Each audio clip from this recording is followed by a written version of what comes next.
2022년 8월 28일 일요일입니다. 이번 한 주 동안 함께하게 된 저는 오클라호마 교회를 섬기고 있는 전상훈입니다. 기도하시고 이 시간을 시작하겠습니다. 사랑이 많으신 아버지 하나님, 죄되고 연약한 우리의 생애 가운데 언제나 하나님의 자리를 구별하게 하시고 주님과 동행함으로 어두운 이 땅의 모든 여정 가운데 자유할 수 있도록 우리의 생애를 인도하여 주시옵소서. 우리가 구별된 마음으로 함께 모였습니다. 하늘의 것들을 구합니다. 주님, 말씀을 열 때 지혜를 주시고 우리의 삶을 밝힐 진리들을 우리 가운데 허락하여 주시옵소서. 거룩한 성령께서만이 우리의 안내자가 되어 주시옵소서. 우리의 품성과 우리의 생애가 하나님을 닮고 주님의 선한 뜻을 이루기에 합당하게 준비되도록 이 시간 역사하여 주시옵소서. 거룩하신 예수 그리스도 이름으로 기도합니다. 아멘.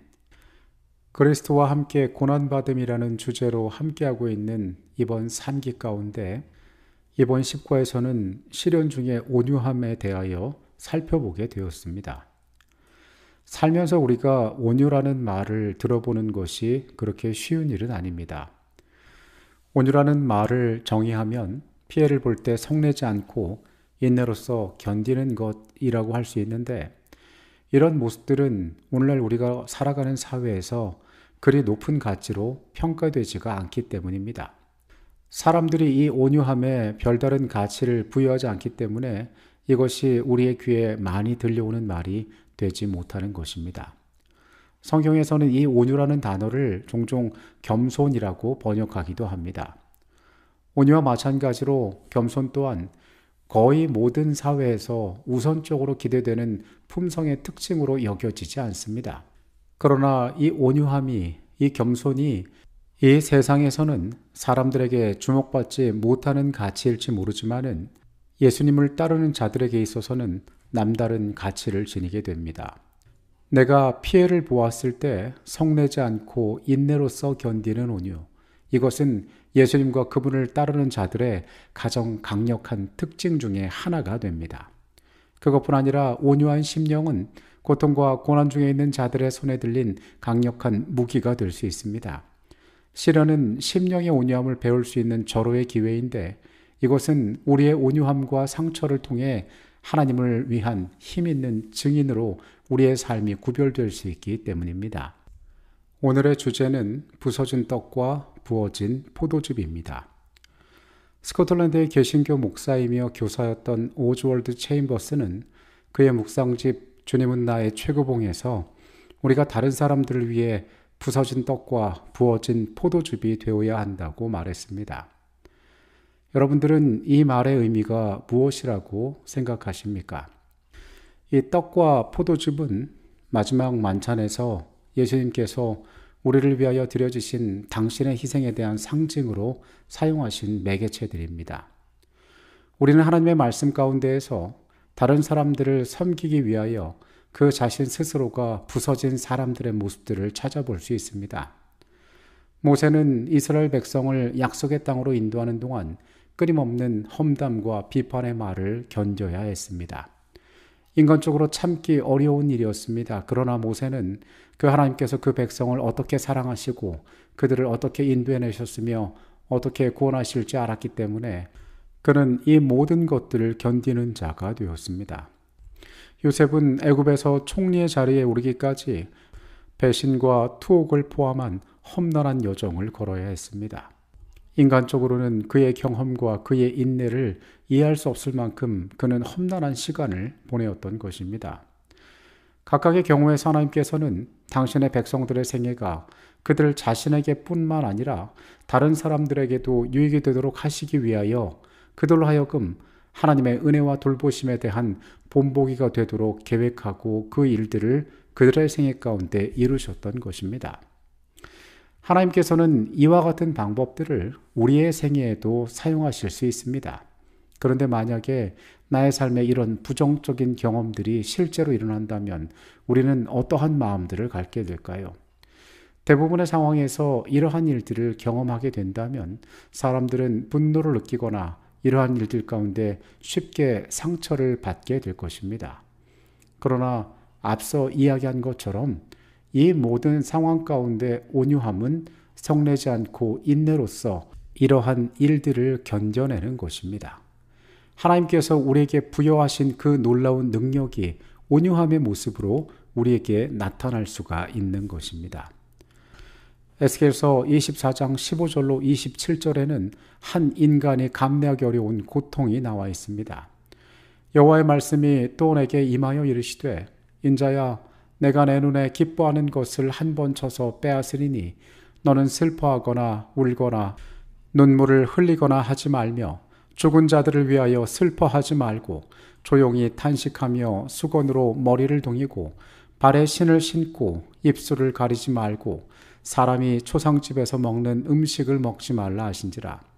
내가 아침에 백성에게 말하였더니 저녁에 내 아내가 죽었으므로 아침에 내가 받은 명령대로 행하매 백성이 내게 이르되 내가 행하는 이 일이 우리와 무슨 상관이 있는지 너는 우리에게 말하지 아니하겠느냐 하므로 내가 그들에게 대답하기를 여호와의 말씀이 내게 임하여 이르시되 너는 이스라엘 족속에게 이르기를 주 여호와의 말씀에 내 성소는 너의 세력의 영광이요 너희 눈의 기쁨이요 너의 마음의 아낌이 되거니와 내가 더럽힐 것이며 너희의 버려둔 자녀를 칼에 엎드러지게 할지라. 너희가 에스겔이 행한 바와 같이 행하여 입술을 가리지 아니하며 사람의 음식물을 먹지 아니하며 수건으로 머리를 동인 채 발에 신을 신은 채로 두고 슬퍼하지도 아니하며 울지도 아니하되 죄악 중에 패망하여 피차 바라보고 탄식하리라. 이같이 에스겔이 너희에게 표징이 되리니 그가 행한 대로 너희가 다 행할지라. 이 일이 이루어지면 내가 주 여호와인 줄을 너희가 알리라 하라 하셨느니라. 인자야 내가 그 힘과 그 즐거워하는 영광과 그 눈이 기뻐하는 것과 그 마음이 간절하게 생각하는 자녀를 데려가는 날 곧 그날에 도피한 자가 내게 나와서 내 귀에 그 일을 들려주지 아니하겠느냐. 그날에 내 입이 열려서 도피한 자에게 말하고 다시는 잠잠하지 아니하리라. 이같이 너는 그들에게 표징이 되고 그들은 내가 여호와인 줄 알리라. 에스겔이 아무리 부름받은 선지자였지만 하나님께서 그의 삶에 견디기 어려운 경험을 허락하셨습니다. 하나님께서 내 눈에 기뻐하는 것을 한 번 쳐서 빼앗으리라고 말씀하셨습니다. 슬퍼하지 말고 다른 사람의 죽음처럼 행동하지 말라고까지 그에게 말씀하셨습니다. 도대체 왜 에스겔이 이와 같은 고통스러운 경험을 통과해야만 했을까요? 24절에서 하나님께서는 에스겔에게 말씀하십니다. 이같이 에스겔이 너희에게 표징이 되리니 그가 행한 대로 너희가 다 행할지라. 이 일이 이루어지면 내가 주 여호와인 줄 너희가 알리라 하라 하셨느니라.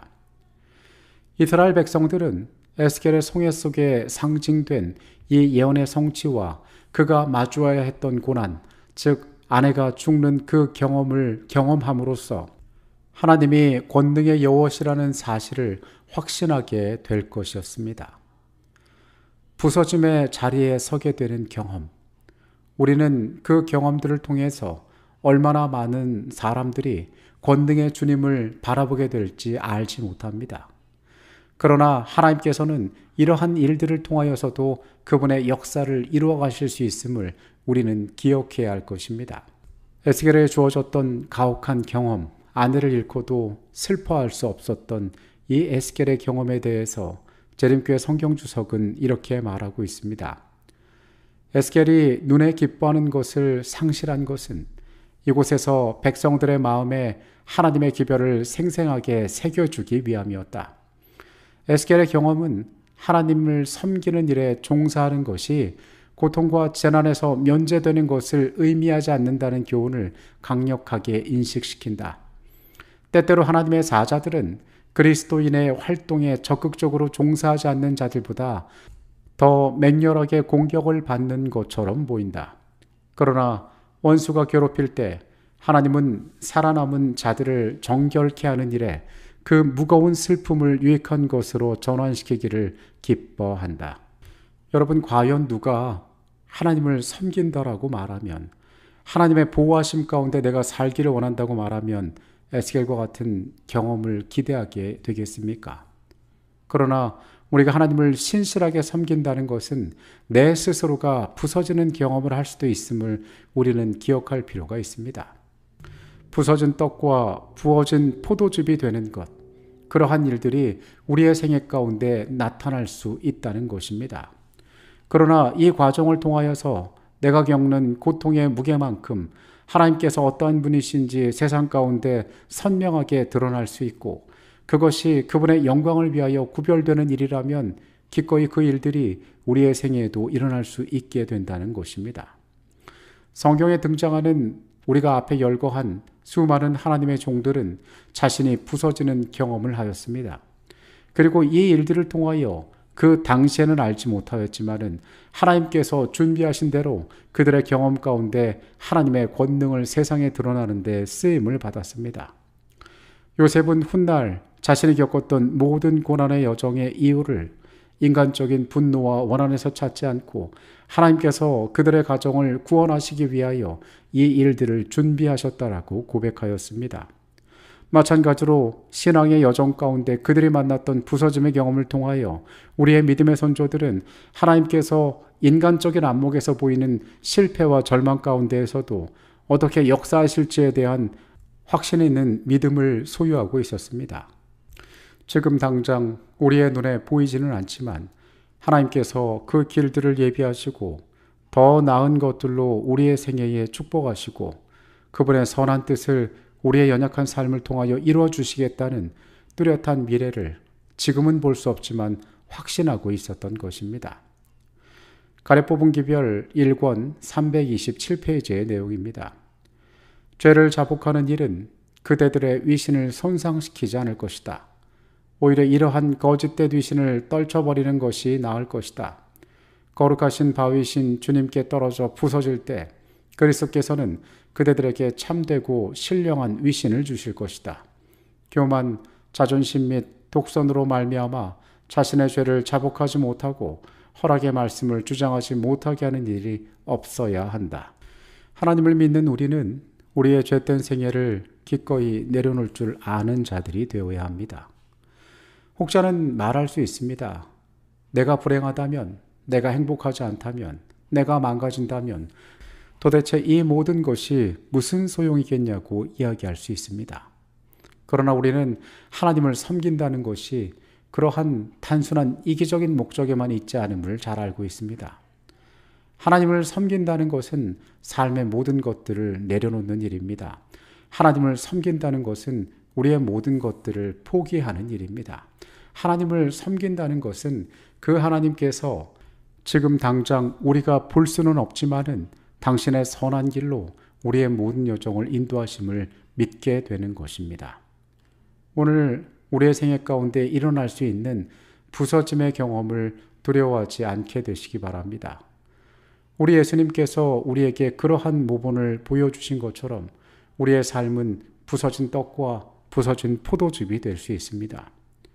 에스겔의 삶이 가혹한 운명을 받아들었지만은 그의 생애가 하나님의 권능을 드러냈던 것처럼 우리의 삶에 내가 인간적으로 기대하지 않는 일들이 벌어진다 할지라도 우리는 결코 낙담할 필요가 없으니 하나님께서 인간의 위기와 인간의 곤란을 그분의 기회로 활용하실 것이기 때문입니다. 오늘 우리는 그러한 믿음 가운데에서 부서짐을 두려워하지 않는 하루의 삶을 살아야 할 것입니다. 다 같이 기도하시겠습니다.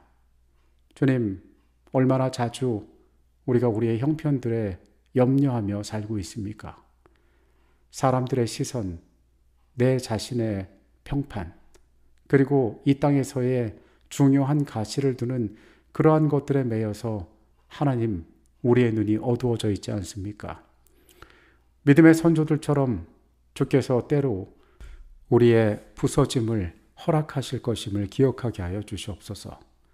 주님, 그때 절망하거나 낙담하지 않고 하나님의 선한 섭리들을 기억하게 하여 주시옵소서. 주께서 보여주시는 그 길들 가운데에 하나님의 영광이, 주의 권능이 드러남을 우리가 감사하게 하여 주시옵소서. 주의 영광을 위하여 나의 삶을 드리는 것이 어떠한 아름다움인지 우리로 깨닫게 하여 주시옵소서. 이 시간에 함께 계셨음에 감사드립니다. 예수 그리스도 이름으로 기도합니다. 아멘.